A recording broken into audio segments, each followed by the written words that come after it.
Soy Fernando Díaz Villanueva, hoy es 1 de septiembre de 2024 y esto es La Contracrónica.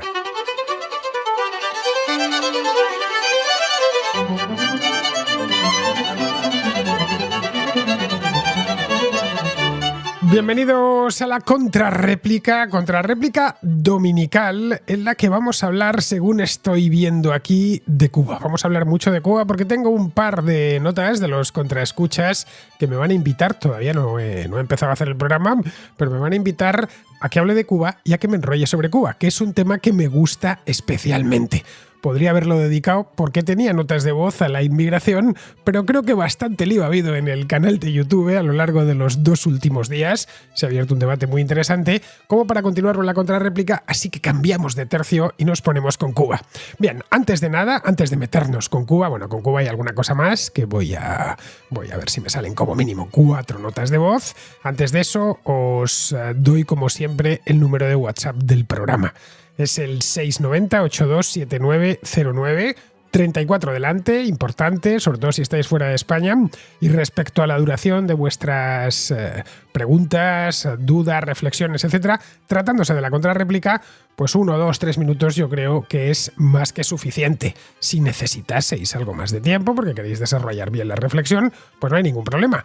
Pero os pido, por favor, que el sonido de fondo sea nulo, es decir, que se escuche exclusivamente vuestra voz. No por nada, sino porque esto es la radio y en la radio lo único que tenemos es, no hay gestualidad, no hay nada de eso, no podéis ver, no nos podemos ver en una palabra. Lo único que tenemos para entendernos es la voz, así que ya sabéis, silencio, no hace falta que sea absoluto, pero silencio, grabáis vuestra nota de voz y me la enviáis. Bien, dicho esto, pasamos ya a la contrarréplica.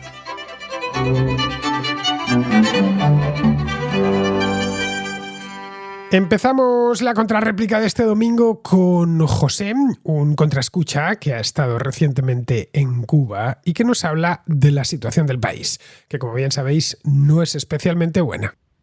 Buenos días, Fernando. Acabo de volver de un viaje a Cuba hace solamente 2 días y quería comentarte mi experiencia en este país. Bueno, la verdad que la situación está bastante complicada, por no decir que el país entero es una miseria, ¿no? Cada vez que viajo a algún país, pues suelo escuchar tus contracrónicas y tus contrahistorias acerca del destino al que voy.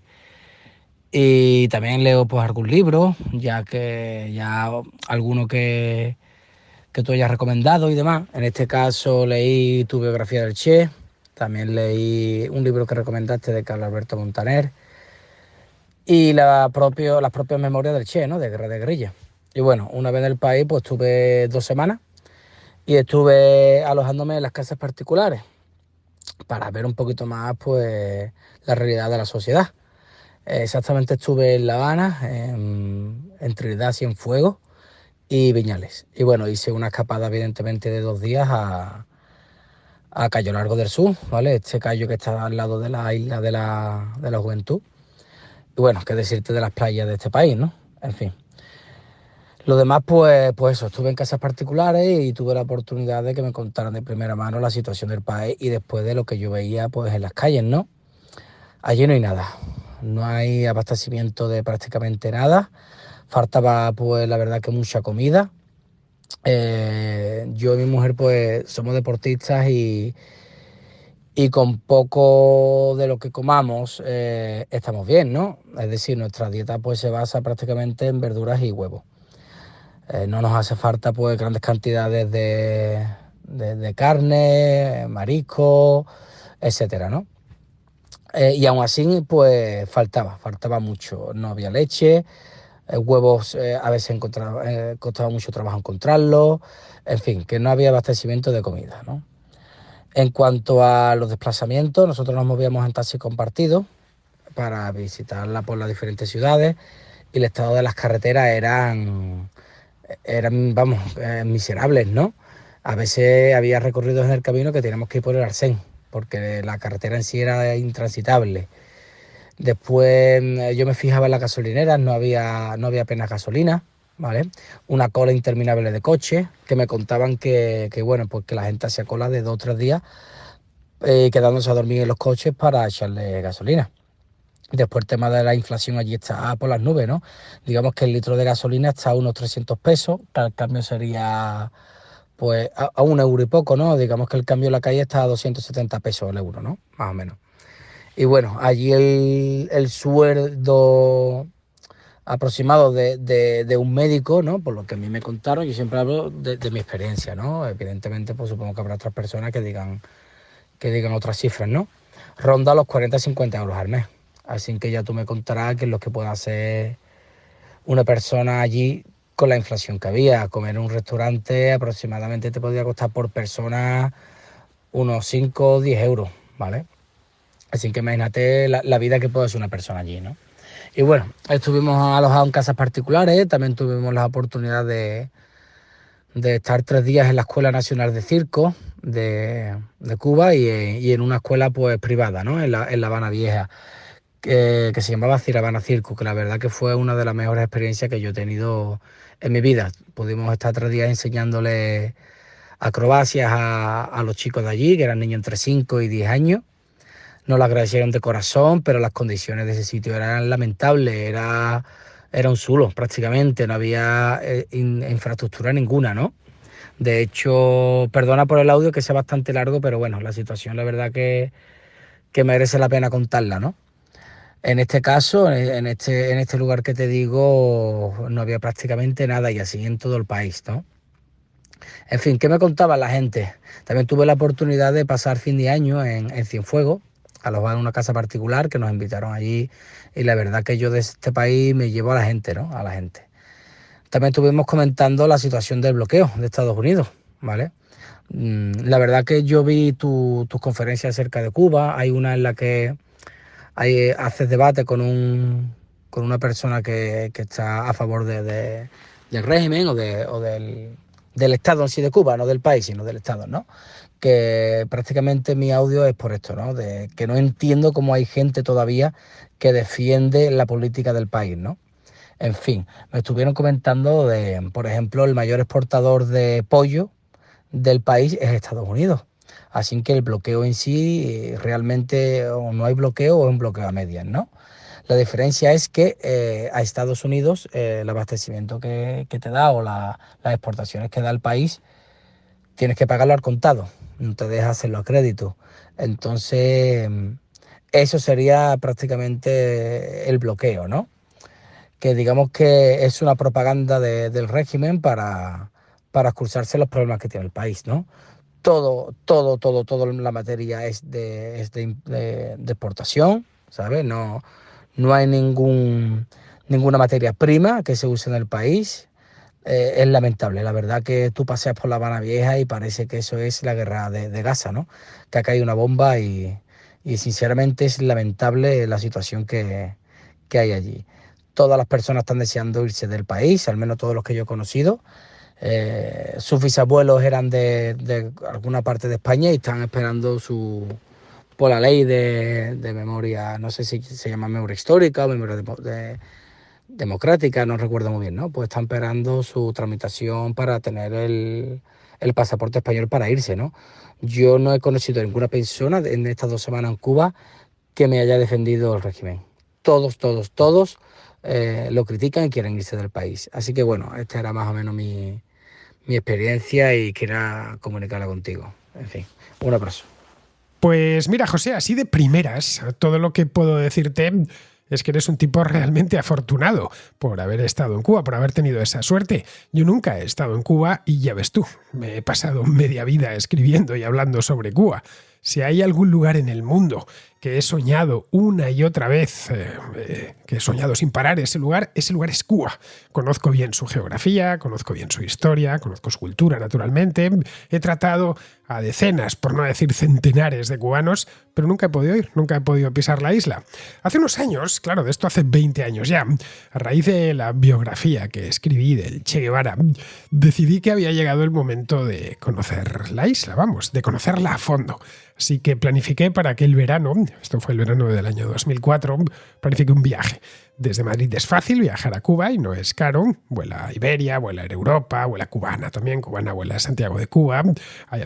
También hay vuelos de otras aerolíneas más dirigidas al mercado puramente vacacional, que van, como es lógico, a Varadero, tipo aerolíneas tipo World to Fly, estas que se ven en Barajas y que suelen llevar turistas. Bien, el billete no es caro y los precios de la isla tampoco son caros para un español. Bien, mi idea no era ir a la playa, a mí no me gusta mucho la playa, vamos, ni la del Caribe ni la de ningún otro sitio.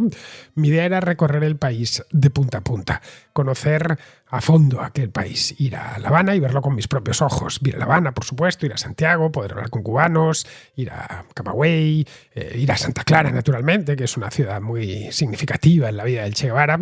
Es decir, ir a hacer lo que siempre he querido hacer en Cuba, pasar como mínimo un par de semanas recorriendo el país. Bien, pues nada, lo planeé todo, busqué 2 semanas para dedicarlas a este viaje y llamé por teléfono a Carlos Alberto Montaner para quedar con él. En aquel entonces estaba siempre viajando de Madrid a Miami, de Miami a Madrid, porque tenía casa en las 2 ciudades y nada, le conté mis planes, le dije lo que iba a hacer. Bueno, yo estaba ilusionadísimo, no os podéis imaginar. Pero Carlos Alberto me dijo que no, que ni se me ocurriese, que después de lo que había escrito sobre el régimen cubano y más concretamente sobre el Che Guevara y sobre Fidel Castro, pues que para mí era muy peligroso ir allí. Simplemente, yo le dije que no había ningún problema, que iban miles y miles de españoles todos los años y total, yo iba allí a hacer vacaciones, nada más, que además no me iba a meter, no era mi idea meterme en problemas, al contrario, simplemente quería ir allí, hacer fotografías, observar, hablar con la gente, toda la que pudiese y ya está, y volverme. Y además soy ciudadano español y que no tenía nada que temer. Bueno, Carlos Alberto se rió y me dijo que el régimen es muy habilidoso a la hora de meter en problemas a ciudadanos extranjeros, especialmente si esos ciudadanos son críticos con el régimen castrista, como era mi caso.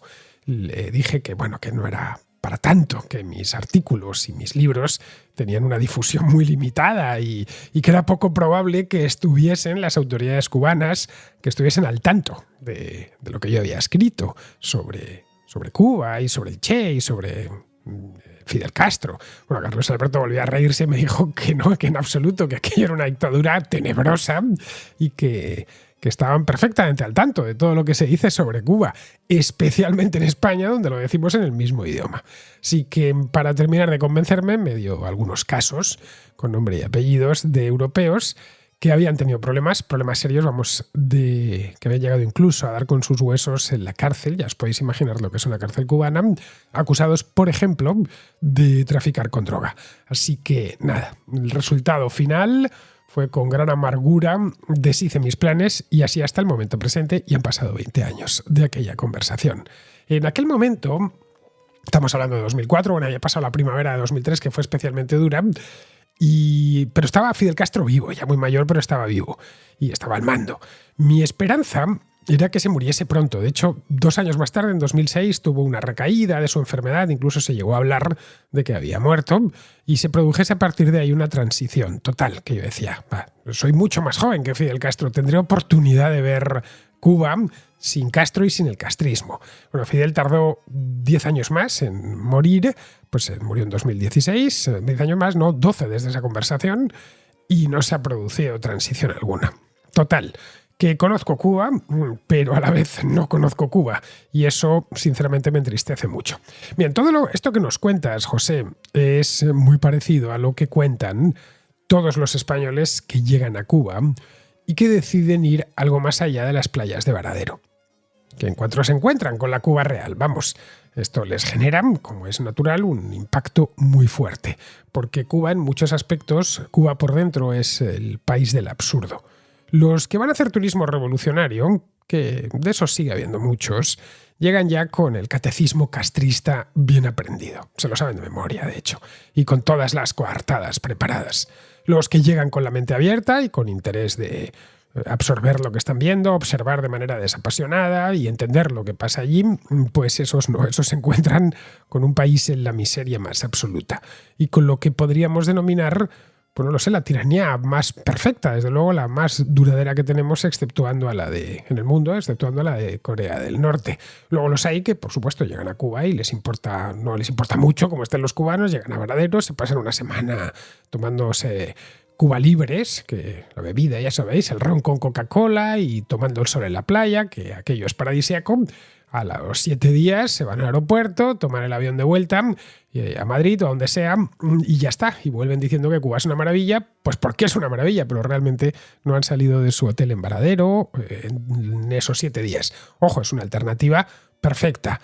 Yo no soy aficionado a la playa, por lo tanto eso tampoco nunca me lo he planteado. Y además ya sabéis que cada viaje a uno de estos hoteles es una manera directa de financiar al régimen castrista, que vive, entre otras cosas, aparte de las remesas de los inmigrantes, vive del turismo y lo hace directamente. No de manera indirecta, sino directamente. Pero bueno, el hecho es que a poco que uno hable con cubanos, tanto en Cuba como cuando han salido de ella, es difícil encontrar a alguien que esté de acuerdo con el que gobierna, con los que gobierna, con el Partido Comunista. Es cierto que algunos hay, y los que hay, se puede establecer una relación 1-1 entre el tipo que te habla cubano, que te habla bien del castrismo y que está a favor del castrismo, que vive de él, que forma parte del régimen. Y los otros, pues la actitud que te muestran es de puro cinismo, de da todo un poco igual, yo tengo que sobrevivir, resolver y tirar para adelante como pueda, y en cuanto se me presente la oportunidad de marcho, que no siempre se presenta, y los que abiertamente se arriesgan a protestar. Pero estos últimos son pocos. Y no es extraño que sean pocos, no es que los cubanos sean cobardes, ni mucho menos. Es que saben que cuando protestan, las consecuencias son funestas, para ellos y para sus familias. El régimen es incapaz de crear las condiciones adecuadas para el bienestar de los cubanos, pero a cambio está muy bien diseñado y muy bien pensado, que son muchos años, son más de 6 décadas y media, muy bien pensado por dentro, para que la cúpula que conforma el Partido Comunista y el Ejército retengan el poder de forma indefinida. De cualquier modo, si Cuba siempre ha estado mal, al menos desde que llegaron los castristas al poder, es que ahora está en uno de sus peores momentos. Está, desde luego, en su peor momento de los últimos 20 o 25 años. Es decir, desde el final del periodo especial, cuando a principios de este siglo empezaron a entrar de nuevo fondos del subsidio venezolano. Ese subsidio se ha acabado porque Venezuela tampoco está para muchas fiestas y están de nuevo, de hecho, en la práctica están de nuevo en un periodo especial no declarado como tal. La diferencia con lo que pasó entonces es que ahora las remesas que llegan del exterior son más cuantiosas de lo que eran en el año 1990-1991, cuando empezó el periodo especial y se retiró el subsidio soviético. Hay en este punto 3 categorías de cubanos. La primera y la más minoritaria es la nomenclatura del régimen. Los del partido, los de la parte alta del partido, los que mandan, en una palabra. A esos no les falta de nada, pero son muy pocos. He dicho que es minoritario. Luego están los cubanos que reciben remesas en dólares o en euros, o en otras allá donde estén sus familiares. Pueden estar en Gran Bretaña, pues reciben libras esterlinas, o si están en Suecia, coronas suecas, en fin, divisa fuerte. Y esta gente, este cubano que tiene esa suerte, pues puede acceder a una serie de bienes y de servicios que solo están disponibles previo pago de esas divisas. Y por último están los más desgraciados de todo en este aspecto, porque no tienen familiares en el extranjero, o los tienen, pero no reciben remesas de ellos. Estos son los que peor, con diferencia, los que peor lo pasan. Y son la mayor parte de los cubanos, que no se nos olvide. El tema es que, como te decía antes, el experimento socialista cubano no es, podemos decir, el venezolano, no es que el venezolano son 25 años, menos incluso, si nos ponemos estrictos con la cronología de experimento a experimento. En el caso de Cuba es que son 65 años a sus espaldas. Eso es muchísimo tiempo. Ya no queda tanta gente que se acuerde de la Cuba precastrista. No, el año pasado, cuando murió Carlos Alberto murió con 80 años, que no es que muriese jovencito. Yo recuerdo que él en vida a veces decía, y quien le conoció lo sabe, que le daba mucha rabia pensar que se iba a morir antes que Fidel Castro. Fidel Castro parecía inmortal. Bueno, no se murió antes que Fidel Castro, le sobrevivió unos cuantos años, pero nunca pudo volver a Cuba. Yo creo que Carlos Alberto Montaner se murió, como otros tantos, con esa amargura. Pero bueno, que ya digo, tenía 80 años. Él creo que nació en el año 43 y murió en el 2023.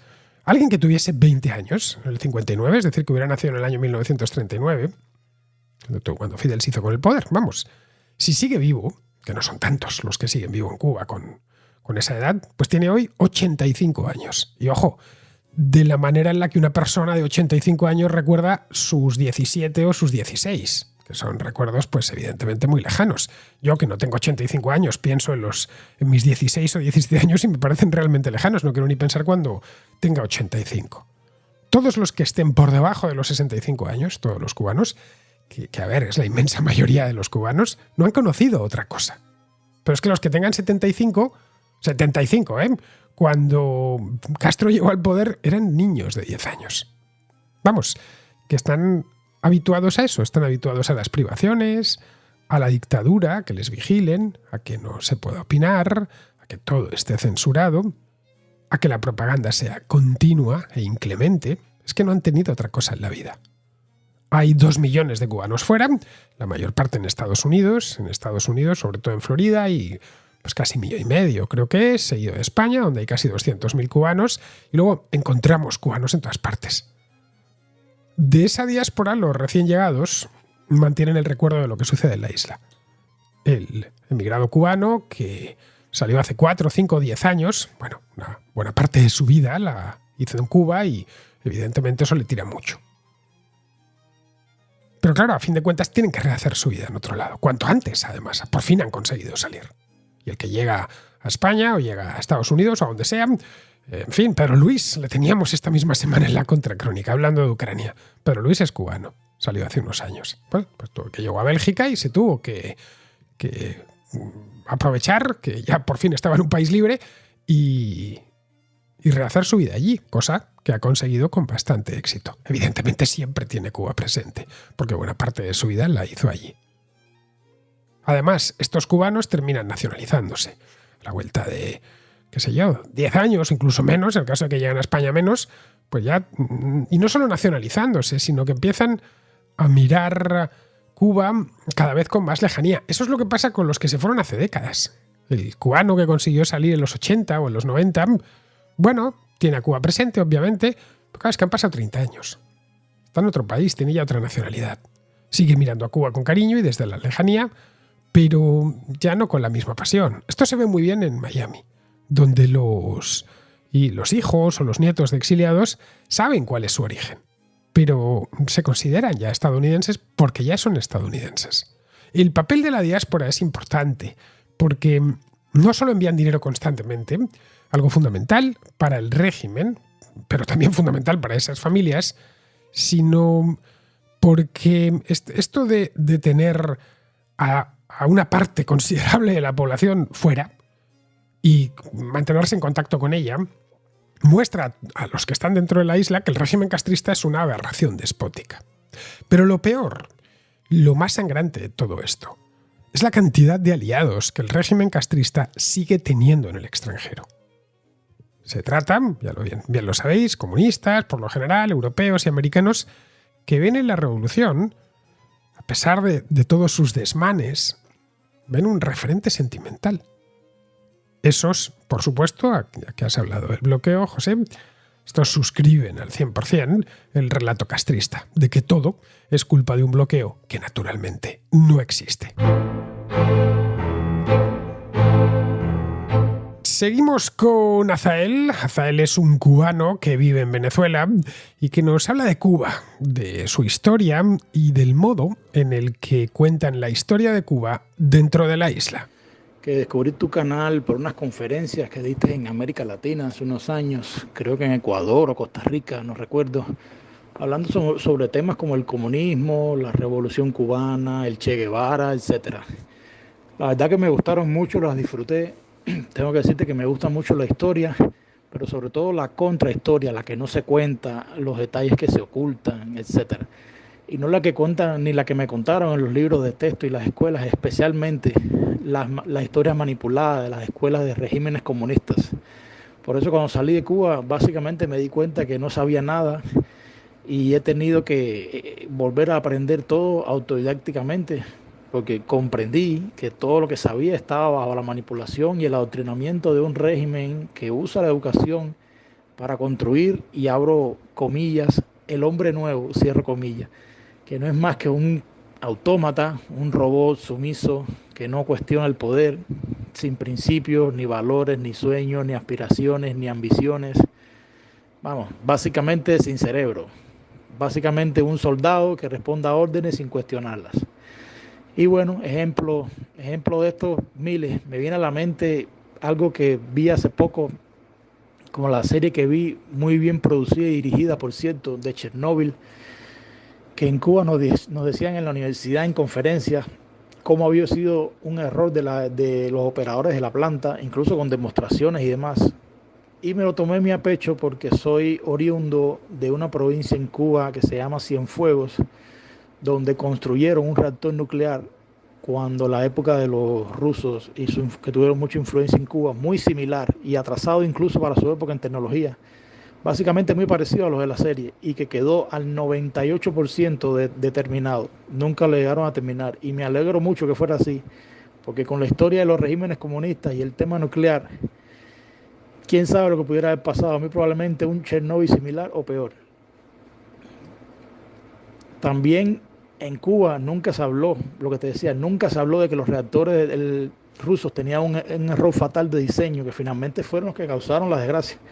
Y peor aún, el encubrimiento general de la Unión Soviética, que demuestra la naturaleza real de esos regímenes, que son malvados, mezquinos, delincuentes, mafiosos, básicamente indolentes, ocultándole incluso a sus propios pobladores la magnitud real y las consecuencias del accidente, que hasta el día de hoy siguen sufriendo muchas de esas personas. Recuerdo que en Cuba recibieron también por algún tiempo niños ucranianos que los llevaban a unos balnearios como una especie de rehabilitación para ellos, y lo estuvieron haciendo por un tiempo. Y bueno, retomando la idea que me ha tocado volver a aprender la historia universal de forma autodidacta, que la verdad que no es que me disguste, porque siempre me gustó la historia, y los temas relacionados al comunismo tienen un interés especial para mí por lo que me rodea, ¿no? Y lo que me ha rodeado toda mi vida. Por eso tu post de la revolución de Mao, la de los bolcheviques, Europa del Este, Cuba, tienen un interés especial para mí. También me gusta mucho la historia antigua, sobre todo los temas de la conquista del Nuevo Mundo, Colón, América. Son muy interesantes y creo que se ha hablado poco. Y me pareció muy interesante me parece muy interesante el tema que nunca se habló en Cuba también, nunca nos dieron la historia de que Colón tenía que saber de antemano, ya sea con certeza o a manera de general, de que había tierras al oeste para embarcarse en esa expedición, para obtener financiamiento y para llegar como llegó, que básicamente, si lo miramos en el mapa, básicamente lo hizo de forma directa, como si fuera un barco de hoy en día con un GPS. Casi que llegó directo, no dio muchas vueltas, no tuvo que bosquear y buscar, simplemente fue casi que directo cuando lo vemos en el mapa. Y además de eso, nunca se habló en Cuba, y que es muy importante que comprendamos que no hubo una masacre de los nativos como nos hicieron creer. Siempre nos dijeron que los españoles llegaron y los mataron a todos básicamente en un pelotón de fusilamiento, y no fue así. No fue como claman estos pseudodefensores, los indígenas, como algunos de nuestros presidentes latinos, sino que fue un encuentro entre dos culturas que se impuso más fuerte, y no fue más que otro capítulo en la historia del mundo, que si lo miras correctamente no es más que una crónica. La historia antigua no es más que una crónica de guerra entre distintas facciones, grupos, etnias, tribus, etcétera. Los mismos, los propios indígenas aquí, los mexicas, los aztecas y demás, eran bastante bélicos y crueles, no eran ningunos ángeles. Y la verdad que no se diferenciaban mucho de las antiguas civilizaciones mesopotámicas, asirios, sumerios, etcétera, que eran también bastante crueles en sus guerras y en sus ejecuciones. Así que en realidad no se diferenciaban mucho unos de otros, y el resultado fue el mismo que había sido, el mismo resultado que había tenido la historia en ese momento: dos facciones que se enfrentan en guerra, y el más fuerte prevalece y se impone sobre el otro, y obtiene la riqueza y los recursos del otro, más nada, simplemente eso.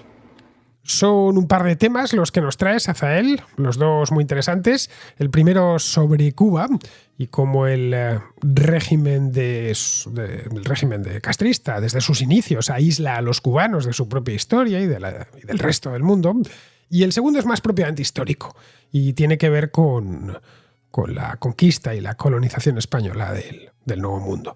Bien, vamos con el segundo, que me parece que está muy bien. Vayamos por lo breve. Y yo creo que esto es aplicable a los cubanos, a los mexicanos, a los peruanos, a los chilenos, a los colombianos, es decir, a todos los hispanoamericanos. Los descendientes de aquellos conquistadores y colonizadores sois vosotros. No son los españoles que están a este lado del Atlántico. No existe nada parecido a... Los españoles llegaron, mataron a los indígenas o los esclavizaron y luego, coincidiendo con las independencias ya del siglo XIX, fueron expulsados de allí por los libertadores y tuvieron todos que regresar a España. Bien, esto no fue así. A España, es decir, a la España peninsular, no regresó nadie. De hecho, siguieron yendo españoles para allá durante el siglo y medio siguiente. A mí es algo que, sinceramente te lo digo, siempre me ha fascinado. Porque hablan allí de los españoles en tercera persona. Lo de llegaron los españoles, cuando se fueron los españoles, me decían a mí mis alumnos en Guatemala. Me lo estaban diciendo los descendientes directos de aquellos españoles que habían ido llegando a Guatemala en el curso de 4 siglos y pico, y para colmo me lo estaban diciendo en perfecto español. En la América hispana, en el siglo XX, se adoptó un relato anticolonial, similar al de África o al de Asia, cuando su caso había sido muy diferente. Porque lo de África y Asia había sido mucho más tardío, tiene lugar en otro momento de la historia. No sé, en la India, por ejemplo, o en Bangladesh o en Pakistán, hablan de los ingleses en tercera persona. Dicen efectivamente cuando llegaron los ingleses, cuando se fueron los ingleses en el 47, porque los ingleses efectivamente llegaron y se marcharon posteriormente. En Indonesia hablan de los holandeses en tercera persona, por lo mismo. O en Vietnam de los franceses en tercera persona, vinieron los franceses y se marcharon. Pero no sucedió lo mismo en América. Allí se creó una nueva sociedad, que en ocasiones empezó de cero, o prácticamente de cero, caso de Argentina o de Uruguay o buena parte de Chile, y en otras se fundió con lo que había allí, mediante mestizaje. Y no solo mestizaje con los lugareños, sino también con grupos humanos traídos desde África, como sucedió en los países caribeños. Ahora que estuve en la República Dominicana, pues hace poco, en el mes de marzo, en la Torre Ozama han hecho un espectáculo de luz y sonido muy bonito. Lo grabé, de hecho, y lo tenéis en mi canal de YouTube, el espectáculo, el video wall que se llama, que han hecho, lo ha hecho una empresa española, por cierto, que se proyecta con una música muy bonita y está muy bien hecho. La verdad es que es un gusto verlo. Dura como 9 o 10 minutos. Si buscáis Torre Ozama en mi canal de YouTube lo podréis ver. Bueno, pues de hecho fue de las primeras proyecciones que dieron porque, bueno, conocía a las personas que lo habían montado y me dejaron pasar y lo pude grabar. Bien, pues en este video wall se puede ver, contado de manera musical y desenfadada, los 3 elementos de la identidad dominicana, que es pues la indígena, obviamente, la española y la africana, los que vinieron a trabajar en plantaciones de caña de azúcar, etcétera, a la isla de la Española durante siglos. Y de esa mezcla apareció lo que es la República Dominicana hoy en día. Allí en Santo Domingo parecían tenerlo claro, clarísimo, de hecho meridiano. No estaban diciendo que fuesen taínos y que todo lo demás había sido una invasión. Parecía que lo tenían claro. Además estaban proyectándolo en el primer castillo que se hizo, la primera fortaleza que se hizo en las Américas, que fue la Torre Ozama de Santo Domingo.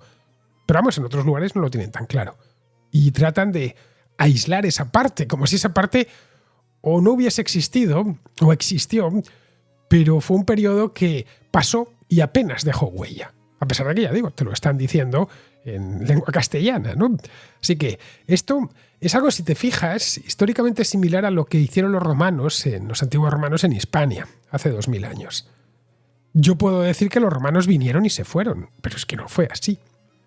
Los romanos llegaron a Hispania y cuando el Imperio Romano desapareció 6 siglos más tarde, pues Hispania ya era muy distinta. Nada tenía que ver con la que Cornelio Escipión se había encontrado en el año 218 a.C., cuando puso su cáliga, su sandalia en una playa de Tarragona. En absoluto. Era totalmente distinta a la península desde el punto de vista humano. El resto era igual. Sus pobladores hablaban latín y se habían convertido ya a estas alturas, en el siglo V, se habían convertido al cristianismo. En este programa, de hecho, estamos intercambiando impresiones y opiniones en una versión evolucionada del mismo latín que trajeron los romanos a Hispania en el siglo III a.C. y que después se llevaron esos conquistadores y esos colonizadores a América entre los siglos XVI y XVIII. Luego, respecto a lo primero que comentas, te decía que eran dos temas. El uso que hacen de la historia, los regímenes comunistas en general, cualquier tipo de régimen dictatorial tiende a adaptar la historia a su gusto, a dar un uso muy político a la historia. Bien, el caso de los comunistas, por completo, lo has dado tú una de las claves. Hay que construir el hombre nuevo, la sociedad nueva, y todo lo anterior ha sido un error. Bien, esto es algo que los cubanos siguen padeciendo. Y que allá donde se implantó un régimen político de estas características, padecieron. El comunismo es una doctrina historicista. Es decir, considera que el comunismo es la fase final de la historia, es su culminación. Y eso, evidentemente, tiene sus implicaciones. Una de ellas es condenar todo lo anterior y presentarlo como un periodo de oscuridad, pero necesario, en el que hubo una serie de fases necesarias para la consecución de esa fase final comunista. Esa fase final se enaltece como destino inevitable. Bueno, y también como sociedad deseable y única posible. En el caso de Cuba se da además una circunstancia un tanto particular. La historia de Cuba como país independiente, bien lo sabes, es muy breve. Fue el último país hispanoamericano en independizarse, el otro es Puerto Rico, pero no se independizó nunca del todo, y no lo consiguió hasta ya entrado el siglo XX. Esto es algo que suele pasarse por alto, pero la guerra de Cuba, en aquella guerra Cuba no obtuvo la independencia a consecuencia de la guerra. La independencia se la concedieron los Estados Unidos 3 años más tarde. Cuba no se independizó de España, sino de Estados Unidos, que había arrebatado la isla a España en la guerra del 98. Cuba no se constituye como república hasta el año 1902. Claro, esto deja una historia realmente corta, de menos de 125 años, de 122 años exactamente, contando desde ahora. De esos 122 años, 65, como decía antes, los ha pasado bajo la bota del régimen castrista y 57 fuera del castrismo. Es decir, más de la mitad de la historia de la Cuba independiente, el 53% para ser exactos de todo el tiempo, se corresponde con un régimen político muy concreto, de características dictatoriales y extraordinariamente historicista. Para los castristas, la revolución de 1959 supone, pues eso mismo que te decía antes, la culminación de la historia de Cuba. Todo estaba concebido para llegar hasta ahí. Más allá de eso no hay absolutamente nada. Esa es la razón por la que quieren tener, y tienen de hecho, un control de la historia nacional tan estricto, donde hay una historia oficial de la que uno no puede despegarse ni un centímetro. Claro, esto supone condenar al ostracismo a lo que ellos denominan Cuba colonial, que resumen en una mera explotación por parte de unos facinerosos, de unos foráneos malvados y ávidos de riqueza. Lo que vino después de eso, ese periodo de la República de Cuba anterior a Fidel Castro, pues no es más que una preparación para la llegada del castrismo tutelada por los Estados Unidos. Bien, esto es lo que llega a los escolares cubanos, que cuando salen de Cuba, a poco que tengan interés por la historia y algo de curiosidad, pues empiezan lo que te ha pasado a ti, Azael, empiezan a descubrir una historia muy, pero que muy diferente a la que les enseñaron en el colegio. Bien, seguimos con Jesús, que está en Australia, y que pregunta si los jóvenes españoles deberían emigrar a ese país. Buenas, Fernando, un saludo. Mira, te voy a compartir una inquietud que tengo y bueno, a ver, ¿tú qué opinas? Tiempo atrás yo ya vi que el futuro para los jóvenes en España no iba a ser muy halagüeño, así que decidí venirme a Australia. Y bueno, ya estando aquí por un tiempo largo en Australia, tengo bastantes amigos españoles y algunos italianos. Y dicen que Australia que es lo peor, que la cultura aquí es horrible, que no saben disfrutar, que son muy cerrados, que viven para trabajar, etcétera. Y que por mucho más dinero que ellos ganen, que prefieren mil veces más las culturas de España o Italia. Claro, esta es la perspectiva de hijos cuyos padres se vinieron aquí años atrás y ellos no han decidido venirse aquí ni tampoco han vivido lo que es la España actual, con toda su situación que desconocen bastante. Entonces, claro, yo te pregunto a ti, si tú tuvieses 25 años otra vez, con la situación de España hoy, la situación de la deuda, las pensiones, el paro juvenil, eh, ¿crees que, que emigrar a Australia es una buena idea? Si bien es cierto que la cultura es bastante más cerrada, no comparten su forma de ver la vida, sus opiniones, son mucho más cerrados, es más complicado poder congeniar y ser cercano de alguien aquí. Claro, ¿tú crees que la cultura es tan decisiva? Si tuvieses 25 años otra vez, ¿cuál sería tu forma de verlo? Un saludo. Adiós. Si tuviese 25 años, yo otra vez, de nuevo, eso no es posible, pero si los volviese a tener, haría lo mismo que hice en aquel entonces, que fue marcharme al extranjero a conocer mundo. Creo que eso es algo que no viene mal a ningún joven. Saber qué es lo que hay más allá, conocer otras formas de vida, otras culturas, entender por qué el mundo es como es, bueno, y ya de paso, quitarse de encima unos cuantos prejuicios que siempre se tienen. Luego, respecto a lo de irse a Australia, pues a ver, nada te puedo decir de aquel país porque yo nunca he estado. Y a diferencia de lo que me ocurre con Cuba, que nunca he estado, pero lo he soñado mucho, yo la verdad es que a Australia nunca lo he soñado. He leído algo sobre él, conozco algo de su historia, naturalmente, su geografía. Bueno, y ocasionalmente leo algunas noticias sobre su situación política y económica. Es un país próspero, con buenas oportunidades de trabajo y una cultura totalmente europea, bueno, más específicamente británica. Hablan inglés, conducen por la izquierda, su estilo de vida es anglosajón. De hecho, a poco que uno conozca a un australiano, pues no tiene grandes problemas si hablas en inglés, en entenderte con él, y de hecho se llaman como los ingleses, hasta el aspecto es el mismo de un británico. Los británicos, de hecho, llevan 2 siglos emigrando para allá para conseguir oportunidades. Bien, para alguien que haya vivido en Inglaterra o en los Estados Unidos o en Canadá, pues no tiene muchos problemas en adaptarse a Australia. No estamos hablando de una cultura diferente a la que hay en Inglaterra o en Estados Unidos, pero tampoco una cultura muy distinta a la nuestra. A mí personalmente, pues no me parece un lugar atractivo, no por nada, sino porque está muy lejos. Y no ya lejos de España, sino lejos del resto del mundo.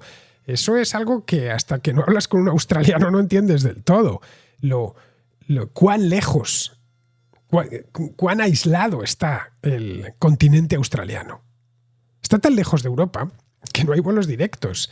Y no hay vuelos directos porque es que los aviones no existen. En el mercado aviones que puedan volar de Sydney a París o de Sydney a Londres. No los hay, no los han hecho todavía los fabricantes. El único vuelo que hay directo entre Australia y Europa es uno de ¿cuántas? Que va de Perth a Londres. Yo hace un par de años aterrizando en Heathrow, llegaba el avión de Madrid y al lado estaba el de ¿cuántas? Y lo primero que fui es a mirar, yo no sabía que existía ese vuelo y pregunté a un pasajero. Y ¿este avión venís de Australia directamente? Y me dijo, sí, de Perth. Claro, está en la costa del Océano Índico. Bueno, pues el vuelo, según me dijo este hombre, habían sido 17 o 18 horas de vuelo desde Perth. Claro, si vives en Sydney o en Melbourne, antes de volar de llegar a Europa tienes que volar hasta Perth. Y eso ya de Sydney hasta Perth, pues son 3 o 4 horas más que hay que sumar al viaje. Desde Sydney, lo más cerca que te va a dejar el avión de Europa es la ciudad de Doha, en Qatar, después de volar algo así como 13 o 14 horas, a las que habría que sumar las 6 o 7 que hay de Qatar a Madrid. Vamos, que es un lugar de acceso complicado, costoso y no precisamente rápido. A mí personalmente, eso ya evidentemente va en gustos. A mí personalmente me gusta tener Madrid cerca, que haya mucha oferta de vuelos y precios bajos. En resumidas cuentas, que tienes muchos lugares muy prósperos en la propia Europa o en Norteamérica, que están más cerca, más accesibles. Y bueno, en el caso del continente europeo, pues si eres español no necesitas ni trámites de visado ni permiso de residencia para la mayor parte de países. Es decir, que a la hora de establecerse en otro país para trabajar, los españoles no lo tienen difícil. No tienen más que buscar un empleo en Alemania, en los Países Bajos, en Bélgica, en Austria, en Dinamarca y marcharse para allá.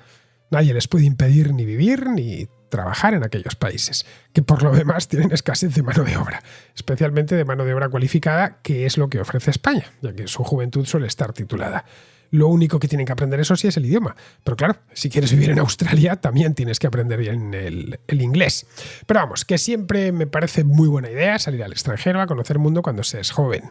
No hay que verlo como una desgracia, sino como una oportunidad. España, además, es un país complicado para los jóvenes porque el trabajo no abunda y los salarios son más bajos en comparación con otros países de Europa. En buena medida, esos salarios son tan bajos porque las cargas sociales son muy altas. Vamos, que el sistema de pensiones, que es 100% de reparto, se come buena parte de esos salarios. Bien, vamos ahora con Antonio. Me entra una cuarta nota de voz.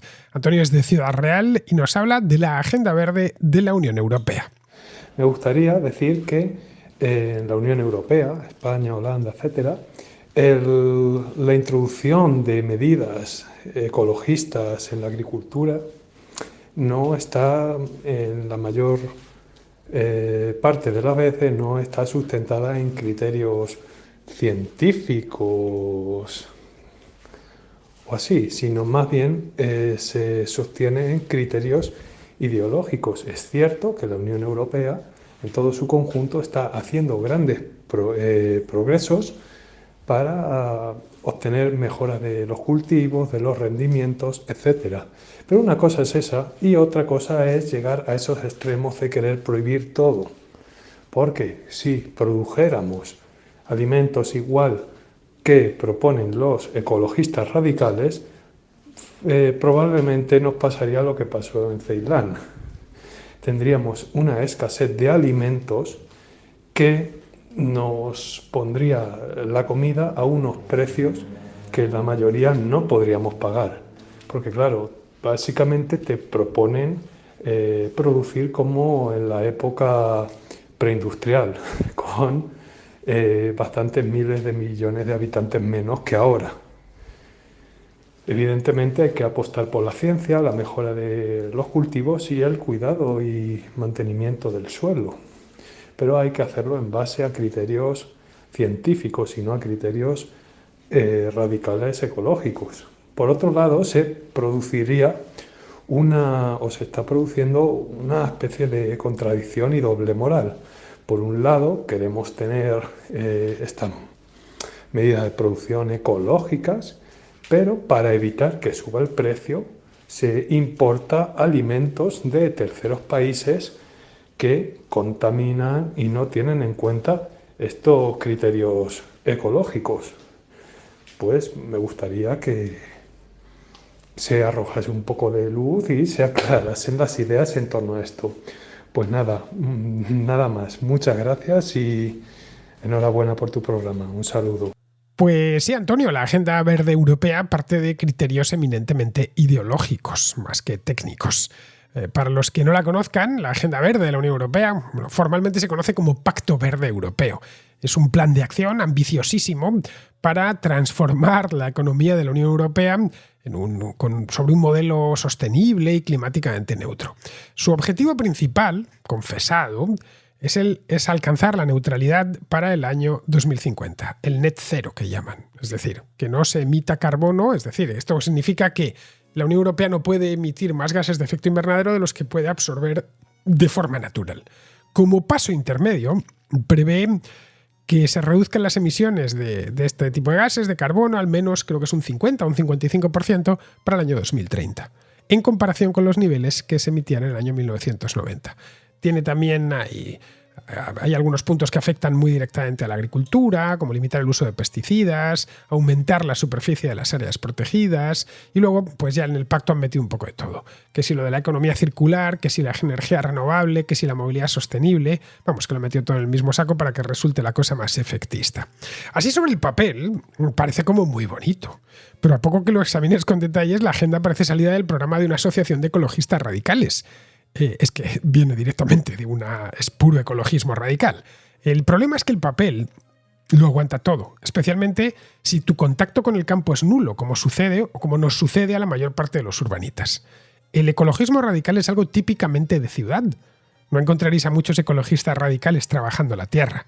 Si lo estuviesen haciendo, si tuviesen más contacto con el medio natural y viviesen de él, no serían ecologistas radicales. Es decir, que el problema aparece cuando quieres llevar esto al mundo real.